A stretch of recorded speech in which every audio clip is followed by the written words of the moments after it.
Hey everybody, what's going on? Happy Monday. It's about 4 o'clock. I wanted to send you a quick video before you finish off your day and talk to you about cold calling math. A couple weeks ago, I sent you a video about the effectiveness of cold calling, but it's very important before you're actually cold calling, you figure out the math behind it. And what I mean is you have to figure out what your income goal is and how many calls you have to make in order to reach that. So let's just use $100,000 as an easy example when doing the math. So if you have an income goal of $100,000, means you need to, on average, if you have an average commission of $4,000, you need to close 25 transactions. So on those 25 transactions, you divide it by 3%, which is roughly the closing ratio when you're cold calling. It means you need to make 834 cold calls in a year in order to reach your income goal of $100,000.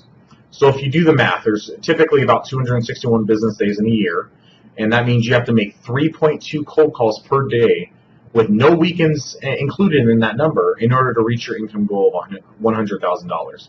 So if you do the math and you break it down on a daily basis, it's actually very little that you have to do to obtain that goal.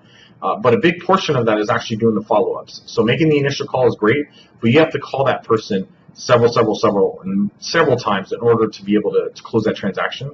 So if you look at the math and the numbers, it's actually very simple, and if you break it down, you really don't have to do too much work in order to hit that income goal. So I really want to encourage you to figure out what your income goal is for cold calling, and then just do the math. If you need help with the formula and how to figure it out, just give me a call. I'm always available to you. You can call me at 520-260-4846. Have a wonderful evening, and we'll talk to you soon.